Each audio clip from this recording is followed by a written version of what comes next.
Hello guys, welcome back to my class. ಇವತ್ತಿನ ಕ್ಲಾಸ್ನಲ್ಲಿ ನಾನು ನಿಮಗೆ ಇಂಡೆಫಿನೆಟ್ ಪ್ರೊನೌನ್ಸ್ಗಳನ್ನ ಹೇಳ್ಕೊಡ್ತಾ ಇದ್ದೀನಿ. ಸೊ ನಿಮಗೆ ಸ್ಕ್ರೀನ್ ಮೇಲೆ ಕಾಣಿಸ್ತಾ ಇದೆ ಅಲ್ವಾ? ಅವುಗಳ ಮೀನಿಂಗ್ಸ್ ಹೇಳ್ಕೊಡ್ತೀನಿ, ನಿಮಗೆ ಲಿಸ್ಟ್ ಕೊಡ್ತೀನಿ, ಅವುಗಳನ್ನ ಹೇಗೆ ಸೆಂಟೆನ್ಸ್ನಲ್ಲಿ ಯೂಸ್ ಮಾಡಬೇಕು, formal English and informal English ಅಂದರೆ ಏನು ಡಿಫ್ರೆನ್ಸ್, ಕೆಲವು ಪ್ರೊನೌನ್ಗಳು ಬಡಿಯಿಂದ ಎಂಡ್ ಆಗಿರುತ್ತೆ, ಕೆಲವು ಒನ್ನಿಂದ ಎಂಡ್ ಆಗುತ್ತೆ, ಏನು ಡಿಫ್ರೆನ್ಸ್. ಸೊ ಅದನ್ನೆಲ್ಲ ನೀವು ಕಲಿಬೋದು. ಈ ವಿಡಿಯೋ ಎಂಡ್ವರೆಗೂ ನೋಡ್ತಾ ಇರಿ. ಸೊ ಫಸ್ಟ್ ನಾವು ತಿಳ್ಕೊಳ್ಳೋಣ ಫಾರ್ಮಲ್ ಇಂಗ್ಲೀಷ್ಗೂ ಇನ್ಫಾರ್ಮಲ್ ಇಂಗ್ಲೀಷ್ಗೂ ಏನು ಡಿಫ್ರೆನ್ಸ್ ಅಂತ. ನನ್ನ ಚಾನಲ್ನಲ್ಲಿ ಇದೇ ನೀವು ಫಸ್ಟ್ ಟೈಮ್ ವಿಡಿಯೋ ನೋಡ್ತಾ ಇದ್ದರೆ, ಇದೇ ನಿಮ್ಮ ಫಸ್ಟ್ ವಿಡಿಯೋ ಆಗಿದ್ದರೆ ನೀವು ಹಳೆಯ ಕ್ಲಾಸ್ಗಳನ್ನ ನೋಡಿರಬೇಕು. ನಾನೀಗ ಆಲ್ರೆಡಿ ಪ್ರೊನೌನ್ಸ್ನ ಇಂಟ್ರೊಡಕ್ಷನ್ ಕೊಟ್ಟು ಸ್ಟಾರ್ಟ್ ಮಾಡಿದ್ದೀನಿ. ನೀವು ಯಾವುದೇ ವೀಡಿಯೋಸ್ ನೋಡಿಲ್ಲ ಅಂದರೆ ನಾನು ಇಲ್ಲಿ ಲಿಂಕ್ ಕೊಡ್ತಾ ಇದ್ದೀನಿ. ಈ ಲಿಂಕ್ ಮೇಲೆ ಕ್ಲಿಕ್ ಮಾಡಿ, ಫಸ್ಟಿಂದ ವೀಡಿಯೋಸ್ ಓಪನ್ ಆಗುತ್ತೆ. ನೀವು ಆಲ್ರೆಡಿ ನೋಡಿದರೆ ಕಂಟಿನ್ಯೂ ಮಾಡಿ, ಇಲ್ಲಾಂದರೆ ಆ ವೀಡಿಯೋಸ್ ನೋಡಿ ಫಸ್ಟು. ಸೊ ಎರಡರಲ್ಲೂ ಕೂಡ ನಾವು ಇಂಗ್ಲೀಷ್ನೇ ಮಾತಾಡೋದು, ಬಟ್ ಸ್ಟೈಲ್ ಸ್ವಲ್ಪ ಚೇಂಜ್ ಇರುತ್ತೆ. ಫಾರ್ಮಲ್ ಇಂಗ್ಲೀಷ್ನ ನಾವು ಸೀರಿಯಸ್ ಸಿಚುವೇಶನ್ಸ್ಗಳಲ್ಲಿ ಯೂಸ್ ಮಾಡ್ತೀವಿ. ಅಂದರೆ ಸೆಮಿನಾರ್ಗಳಲ್ಲಿ, ಮೀಟಿಂಗ್ಸ್ನಲ್ಲಿ, ಸ್ಪೀಚ್ನಲ್ಲಿ, ಲೆಕ್ಚರ್ಗಳಲ್ಲಿ, ನಿಮ್ಮ ಟೆಕ್ಸ್ಟ್ ಬುಕ್ಸ್ನಲ್ಲಿ, ಎಕ್ಸಾಮ್ಸ್ನಲ್ಲಿ, ನ್ಯೂಸ್ ಪೇಪರ್ಗಳಲ್ಲಿ, ಇಲ್ಲೆಲ್ಲ ಫಾರ್ಮಲ್ ಇಂಗ್ಲೀಷ್ ಇರುತ್ತೆ. ಬಟ್ ಇನ್ಫಾರ್ಮಲ್ ಇಂಗ್ಲೀಷ್ ಅಂದರೆ ಫ್ರೆಂಡ್ಲಿ ಇಂಗ್ಲೀಷ್. ನಾವು ಕ್ಯಾಶುವಲ್ ಆಗಿ ಮಾತಾಡೋದು, ಫ್ರೆಂಡ್ಲಿಯಾಗಿ ರಿಲ್ಯಾಕ್ಸ್ಡ್ ಸಿಚುವೇಶನ್ಗಳಲ್ಲಿ ಮಾತಾಡೋ ಇಂಗ್ಲೀಷ್. ಆ್ಯಂಡ್ ನಮಗೆ ಯಾರು ಗೊತ್ತಿರೋದಿಲ್ಲ ಅಂದರೆ ನಾವು ಫಸ್ಟ್ ಟೈಮ್ ಯಾರಾದರೂ ಮೀಟ್ ಆಗ್ತಿದ್ರೆ, ಸ್ಟ್ರೇಂಜರ್ಸ್ ಜೊತೆ ಮಾತಾಡ್ತಿದ್ರೆ ನಾವು ಫಾರ್ಮಲ್ ಆಗಿ ಅವ್ರ ಜೊತೆ ಮಾತಾಡ್ತೀವಿ. ಸೊ ನಾವು ಗೊತ್ತಿರೋರ ಜೊತೆ ಮಾತಾಡ್ತಾ ಇದ್ದರೆ ಇನ್ಫಾರ್ಮಲ್ ಆಗಿ ಮಾತಾಡ್ತೀವಿ, ಅಂದರೆ ಕ್ಯಾಶುವಲ್ ಆಗಿ ಮಾತಾಡ್ತೀವಿ ಅಷ್ಟೇ. ಯಾರ್ಯಾರು ಫ್ರೆಂಡ್ಸ್, ಫ್ಯಾಮಿಲಿ ಜೊತೆ, ಫ್ಯಾಮಿಲಿಲಿರೋರ ಜೊತೆ, ಕಿಡ್ಸ್ ಜೊತೆ, ಕಲೀಗ್ಸ್ ಜೊತೆ ನಾವು ಮಾತಾಡ್ತಾ ಇದ್ದೀವಿ ಅಂದರೆ ಇನ್ಫಾರ್ಮಲ್ ಆಗಿ ಮಾತಾಡ್ತೀವಿ. ಈಗ ನೀವು ಕನ್ನಡ ನೋಡಿ, ಕನ್ನಡನ ನೀವು ಹೊರಗಡೆ ಹೆಂಗೆ ಮಾತಾಡ್ತೀರಾ, ಮನೇಲಿ ಹೆಂಗೆ ಮಾತಾಡ್ತೀರಾ, ಎಕ್ಸಾಮ್ ಬರೆಯೋವಾಗ ಹೇಗೆ ಬರೀತೀರಾ, ಫ್ರೆಂಡ್ಸ್ ಜೊತೆ ಮಾತಾಡೋಗೆ ಸೇಮ್ ಡಿಫ್ರೆನ್ಸ್ ಇಲ್ಲೂ ಕೂಡ ಅಷ್ಟೇ. ಜಸ್ಟ್ ವರ್ಡ್ ಚಾಯ್ಸ್ ಅಷ್ಟೇ. ನೀವು ಯಾವ ವರ್ಡ್ಗಳನ್ನ ಚೂಸ್ ಮಾಡ್ತೀರಾ, ಹೇಗೆ ಮಾತಾಡ್ತೀರಾ, ಅಷ್ಟೇ ಇವೆರಡಕ್ಕೂ ಡಿಫ್ರೆನ್ಸ್ ಇರೋದು. ಸೊ ಫಾರ್ಮಲ್ ಇಂಗ್ಲೀಷ್ ರೈಟಿಂಗ್ನಲ್ಲಿ ತುಂಬ ಕಾಮನ್, ಹೇಳಿದ್ನಲ್ವ ನಾನು ಆಗಲೇ. ಆ್ಯಂಡ್ ಇನ್ಫಾರ್ಮಲ್ ಇಂಗ್ಲೀಷ್ ಸ್ಪೀಕಿಂಗ್ನಲ್ಲಿ ಜಾಸ್ತಿ ಕಾಮನ್. ಮಾತಾಡುವಾಗ ನಾವು ಜಾಸ್ತಿ ಶಾರ್ಟ್ ಫಾರ್ಮ್ಸ್ನ ಯೂಸ್ ಮಾಡ್ತೀವಿ. Don't, can't, isn't. ನೀವು ಈ ಥರ ಶಾರ್ಟ್ ಫಾರ್ಮ್ಸ್ನ ರೈಟಿಂಗ್ನಲ್ಲಿ ಯೂಸ್ ಮಾಡಿದ್ರೆ ಆ ರೈಟಿಂಗ್ ಅಷ್ಟು ಫಾರ್ಮಲ್ ಆಗಿ ಇರಲ್ಲ. ಈಗ ನೀವು ಯಾರಿಗೋ ನಿಮಗಿಂತ ಹೈಯರ್ ಅಥಾರಿಟಿನಲ್ಲಿರೋರಿಗೆ ಏನಾದರೂ ಬರೀತಿದ್ದೀರಾ, ಟೆಕ್ಸ್ಟ್ ಮಾಡ್ತೀರಾ, ಮೇಲ್ ಮಾಡ್ತೀರಾ ಅಂದರೆ ಅಲ್ಲಿ ಶಾರ್ಟ್ ಫಾರ್ಮ್ಸ್ ಯೂಸ್ ಮಾಡೋದು ಕಡಿಮೆ ಮಾಡಿ. ಓಕೆ, ಅದು ಫಾರ್ಮಲ್ ಆಗಿ ಇರಲ್ಲ, ಅಫಿಷಿಯಲ್ ಆಗಿ ಇರಲ್ಲ ಅಷ್ಟೇ. ಸೊ ಇವೆರಡೂ ಡಿಫ್ರೆನ್ಸ್ನ ಈಗ ತಲೆ ಒಳಗೆ ಇಟ್ಕೊಳ್ಳಿ. ನಾನು ಮುಂದೆ ವೀಡಿಯೋಗಳಲ್ಲಿ ಯಾವಾಗಾದರೂ ಈ ಥರ ಮೆನ್ಷನ್ ಮಾಡಿದ್ರೆ ಫಾರ್ಮಲ್, ಇನ್ಫಾರ್ಮಲ್ ಅಂತ ನಿಮಗೆ ನೆನಪು ಬಂದುಬಿಡಬೇಕು. ಫಾರ್ಮಲ್ ಸಿಚುವೇಶನ್ ಯಾವುದು, ಇನ್ಫಾರ್ಮಲ್ ಸಿಚುವೇಶನ್ ಯಾವುದು ಅಂತ. ನಾನು ವರ್ಡ್ ಚಾಯ್ಸ್ಗಳನ್ನ ಹೇಳ್ಕೊಡ್ತಾ ಇರ್ತೀನಿ ಮುಂದಕ್ಕೆ. ಆದ್ದರಿಂದ ನಾನು ವೀಡಿಯೋಸ್ನ ಎವ್ರಿ ಡೇ ನೀವು ನೋಡಬೇಕು, ಸೀರಿಯಲ್ ವೈಸ್ ನೋಡ್ತಾ ಬರಬೇಕು. ಓಕೆ, ಈಗ ನೋಡೋಣ ಇಂಡೆಫಿನೆಟ್ ಪ್ರೊನೌನ್ಸ್. ಇಂಡೆಫಿನೆಟ್ ಅಂದ್ರೆ ಅರ್ಥ ಅನಿರ್ದಿಷ್ಟತೆ, ಅಂದರೆ ಎಕ್ಸಾಕ್ಟಾಗಿ ಗೊತ್ತಿಲ್ಲದೆ ಇರೋದು. ಇಲ್ಲಿ ನೋಡಿ, ಐ ಟಾಕ್ಡ್ ಟು ಹಿಮ್ ಅಂದ್ರೇನು, ನಾನು ಅವನ ಜೊತೆ ಮಾತಾಡಿದೆ. ಯಾರ ಜೊತೆ? ಹಿಮ್. ಸೊ ಅವನು ಅಂತ ನಾನು ಹೇಳ್ತಾ ಇದ್ದೀನಲ್ವಾ. ಸೊ ನಾನು ಯಾವಾಗ ಹೇಳ್ತೀನಿ ಅವನು ಯಾರು ಅಂತ ನಿಮಗೆ ಗೊತ್ತಿದ್ದಾಗ ನಾನು ಈ ಸೆಂಟೆನ್ಸ್ನ ನಿಮಗೆ ಹೇಳ್ತೀನಿ, ನಾನು ಅವನ ಜೊತೆ ಮಾತಾಡಿ ಬಂದೆ ಅಂತ. ಸೊ ಇಲ್ಲಿ ಹಿಮ್ ಅನ್ನೋದು ಡೆಫಿನೆಟ್ ಪ್ರೊನೌನ್. ಸೊ ಹಿಮ್ ಅಂದರೆ ಯಾರು? ಅವನು, ಗೊತ್ತಾಯ್ತಲ್ವಾ. ಬಟ್ ನಾನು ಈ ಥರ ಹೇಳಿದ್ರೆ ಐ ಟಾಕ್ಡ್ ಟು ಸಂಬಡಿ ಅಂತ ಹೇಳಿದ್ರೆ, ಸಂಬಡಿ ಅಂದರೆ ಯಾರು? ನಾನು ಯಾರ ಜೊತೆನೋ ಮಾತಾಡಿದೆ. ಸೊ ನಿಮಗೆ ಗೊತ್ತಾಯ್ತಾ ಯಾರು ಅಂತ? ಗೊತ್ತಾಗಿಲ್ಲ. ಸೊ ಇಲ್ಲಿ ಸಂಬಡಿ ಅನ್ನೋದು ಇಂಡೆಫಿನೆಟ್ ಪ್ರೊನೌನ್. ಇಂಡೆಫಿನೆಟ್ನೆಸ್ ಅಂದರೆ ಅನಿರ್ದಿಷ್ಟತೆ, ಎಕ್ಸಾಕ್ಟಾಗಿ ಯಾರು ಅಂತ ಗೊತ್ತಿಲ್ಲದೆ ಇರೋದು. ಈ ಥರ ಬಡಿಯಿಂದ ಎಂಡ್ ಆಗಿರುತ್ತೆ, ಒನ್ನಿಂದನೂ ಎಂಡ್ ಆಗಿರುತ್ತೆ, ಗೊತ್ತಾಯ್ತಲ್ವಾ. ಸೊ ನಮಗೆ ಎಕ್ಸಾಕ್ಟಾಗಿ ಒಬ್ಬರ ಬಗ್ಗೆ, ಒಂದು ವಸ್ತುವಿನ ಬಗ್ಗೆ ಅಥವಾ ಒಂದು ಪ್ಲೇಸ್ ಬಗ್ಗೆ ಗೊತ್ತಿಲ್ಲ ಅಂದಾಗ ನಾವು ಈ ಥರ ಇಂಡೆಫಿನೆಟ್ ಪ್ರೊನೌನ್ಸ್ನ ಯೂಸ್ ಮಾಡ್ತೀವಿ, right. An indefinite pronoun refers to an unspecific person, unspecific place, unspecific thing, right.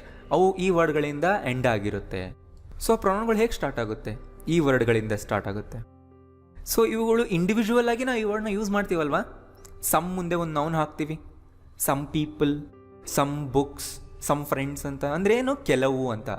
ಅಂದರೆ ಎಕ್ಸಾಕ್ಟ್ ನಂಬರ್ ಗೊತ್ತಿಲ್ಲ, ಎಷ್ಟು ಅನ್ನೋದು ಗೊತ್ತಿಲ್ಲ, ಯಾರು ಅನ್ನೋದು ಗೊತ್ತಿಲ್ಲ, ಅವಾಗ ಸಮ್ ಅನ್ನೋ ವರ್ಡ್ ಯೂಸ್ ಮಾಡ್ತೀವಿ. ಅದೇ ಥರ ಎನಿ. ಎನಿ ಅಂದರೆ ಯಾವುದಾದ್ರೂ, ಎವ್ರಿ ಅಂದರೆ ಪ್ರತಿ, ನೋ ಅಂದರೆ ಇಲ್ಲ. ಸೊ ಇವುಗಳಿಗೆ ಇಂಡಿವಿಜುವಲ್ ಮೀನಿಂಗ್ ಏನೀಗ ಕೊಡ್ತಾ ಇದೆ, ಇವುಗಳನ್ನ ನಾವು ಪ್ರೊನೌನ್ ಮಾಡಿದಾಗಲೂ ಕೂಡ ಅದೇ ಮೀನಿಂಗ್ ಕೊಡುತ್ತೆ. ಸಮ್ ಅಂದರೆ ಏನು? ಸಂಬಡಿ ಅಂದರೂ ಕೂಡ ಅದೇ ಮೀನಿಂಗ್. ಎನಿ ಅಂದರೆ ಏನು? ಎನಿಬಡಿ ಅಂದರೂ ಕೂಡ ಅದೇ ಮೀನಿಂಗ್, ಬಟ್ ವ್ಯಕ್ತಿಗೆ ಹೇಳ್ತಾರೆ. ಸಮ್, ಎನಿ ಏನು ಡಿಫ್ರೆನ್ಸ್? ಸಂಬಡಿ, ಎನಿಬಡಿ ಅದೇ ಡಿಫ್ರೆನ್ಸ್. ಸೊ ಯಾವುವು indefinite pronouns? Somebody, some one, something, somewhere. Anybody, any one, anything, anywhere.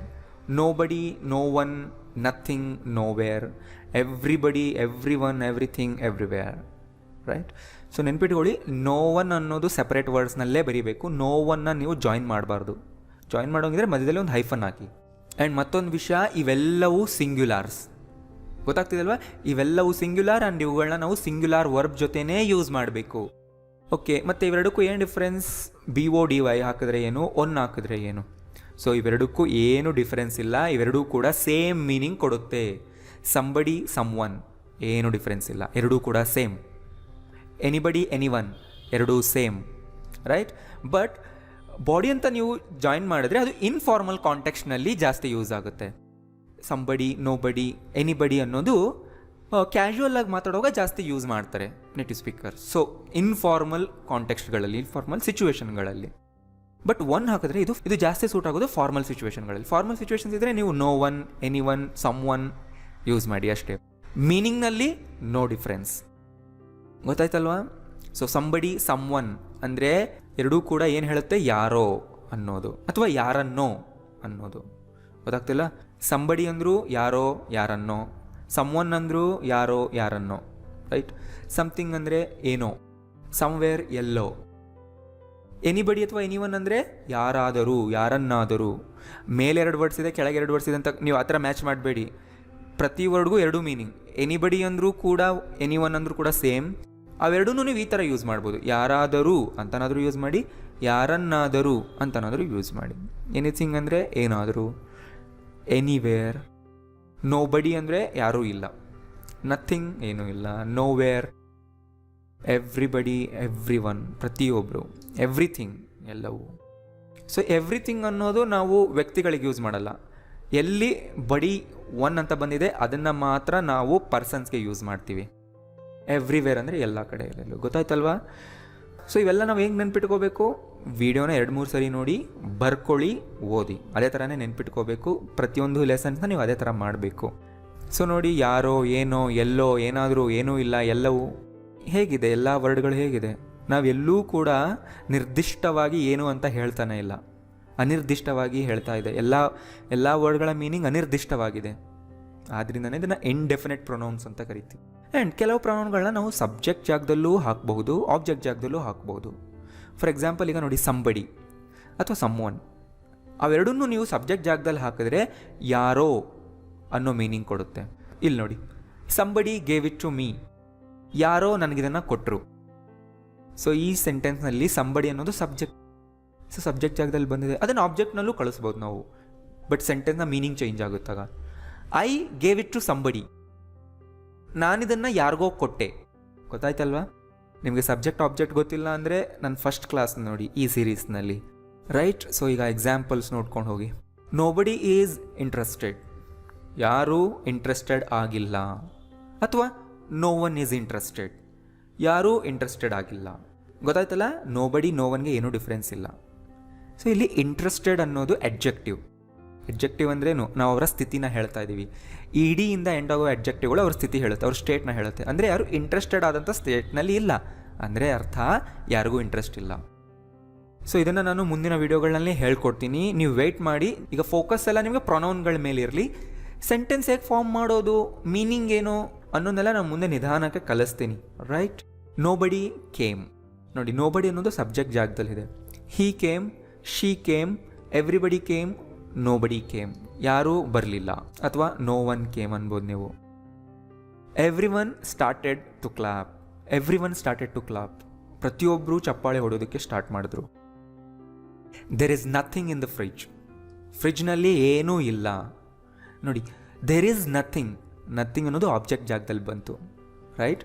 ನಾನು ದೇರ್ ಆರ್ ಮೇಲೂ ಒಂದು ವಿಡಿಯೋ ಮಾಡ್ತೀನಿ ಮುಂದಕ್ಕೆ. ಈಗ ಫೋಕಸ್ ಎಲ್ಲ ನೀವು ಪ್ರೊನೌನ್ ಮೇಲೆ ಇಡಿ. ದೇರ್ ಈಸ್ ಸಮಥಿಂಗ್ ಅಂದರೆ ಅಲ್ಲೇನೋ ಇದೆ. Can you hear something? ನಿಂಗೆ ಏನಾದರೂ ಕೇಳಿಸ್ತಾ ಇದೆಯಾ? ಹೀ ಈಸ್ ನೋ ವೇರ್, ಅವನು ಎಲ್ಲೂ ಇಲ್ಲ.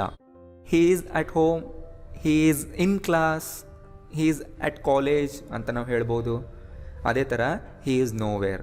ನೋ ವೇರ್ ಹಿಂದೆ ನೀವು ಯಾವುದೇ ಪ್ರಿಪೋಷನ್ ಹಾಕಬೇಕಾಗಿಲ್ಲ, ರೈಟ್?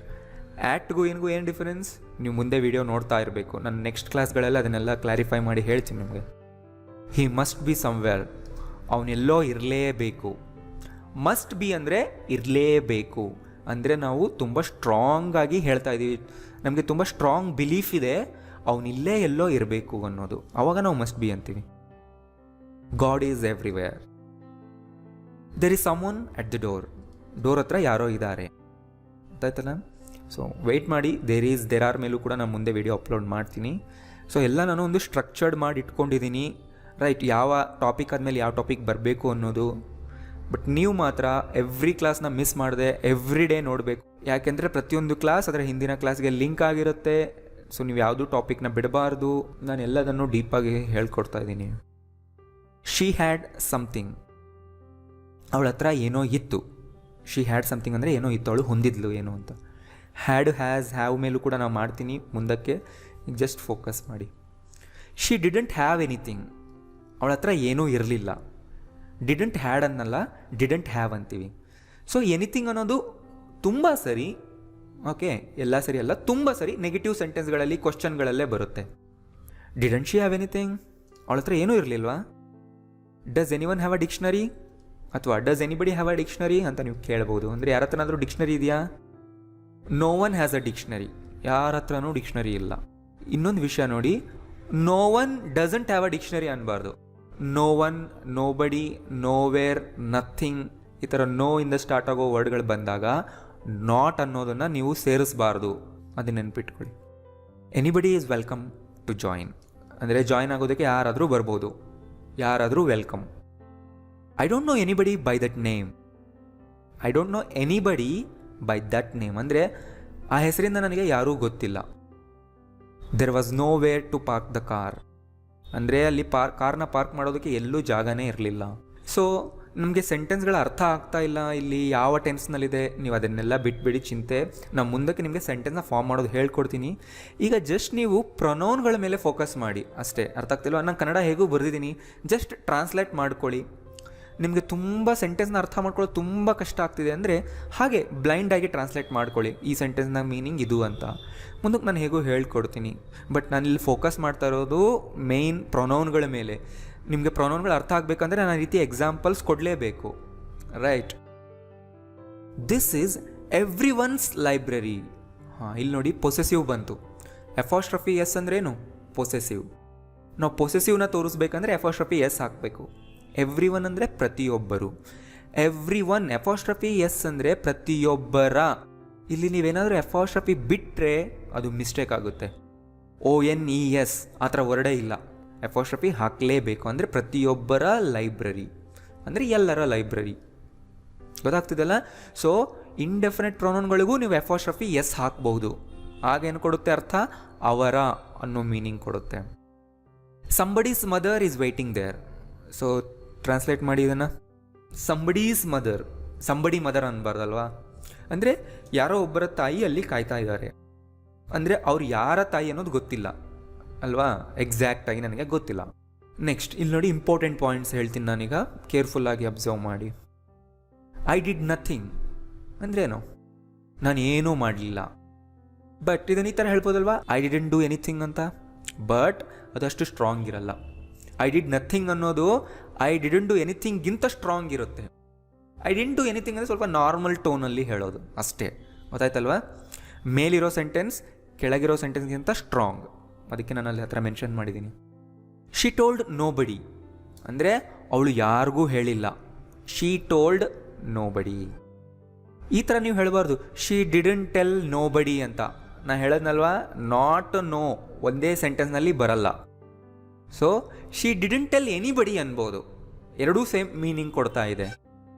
ಬಟ್ ಮೇಲಿರೋ ಸೆಂಟೆನ್ಸ್ ಸ್ವಲ್ಪ ಸ್ಟ್ರಾಂಗ್ ಆಗಿರುತ್ತೆ. ಶಿ ಟೋಲ್ಡ್ ನೋ ಬಡಿ ಅಂದರೆ ಯಾರಿಗೂ ಹೇಳೇ ಇಲ್ಲ, ಸ್ವಲ್ಪ ಸ್ಟ್ರಾಂಗ್ ಎಮೋಷನ್ ಕೊಡುತ್ತೆ, ಇಂಟೆನ್ಸಿಟಿ ಜಾಸ್ತಿ ಇರುತ್ತೆ ಅದರಲ್ಲಿ ಅಷ್ಟೇ.